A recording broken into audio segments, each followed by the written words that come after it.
And we saw the same thing take place after October 7th with the White House green lighting Israel's genocidal military operation in the Gaza Strip on the basis of lies, deceptions, and distortions of half-truths spun straight out of Netanyahu's office and into the mouth of Biden, starting with the 40 beheaded babies lie. But one of the greatest lies that hasn't been unpacked yet, which I delved into at the Gray Zone, was what actually took place on October 7th, and raising the question of how many Israelis were actually killed by the Israeli military using the same doctrine of disproportionate force and the indiscriminate use of heavy weapons that we're now seeing in the Gaza Strip. First of all, we now know from official Israeli statistics and confirmed deaths published by Haaretz that at least 50% of those killed were on military bases at the time. They were Israel's Gaza division, which was enforcing the siege of Gaza, active duty soldiers in uniform. They were the main targets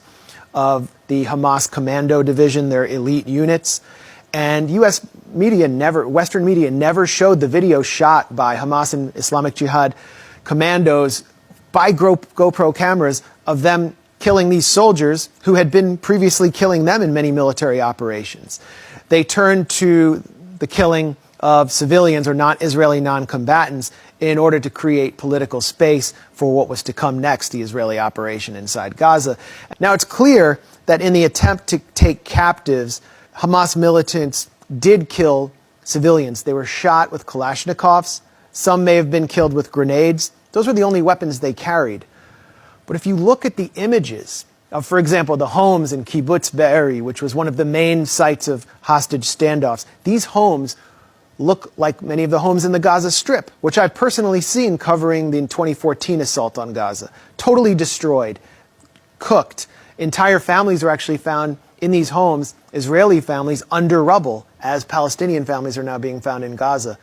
If you look at cars which were fleeing the Nova Electronic Music Festival, these cars were completely charred, melted, and many of the bodies that were found inside were also charred. And all of these images were taken and presented to Western media in various screenings and through these websites as casualties of Hamas's savagery, that they burned people alive, that they burned entire families alive.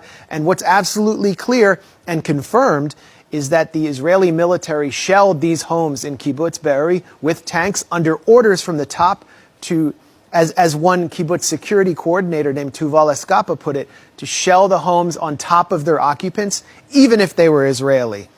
And we can go through so many other testimonies produced in Hebrew media, which I synthesized in my report, to show a systematic campaign of friendly fire ordered from the top of the Israeli military to prevent Hamas militants from taking captives into the Gaza Strip.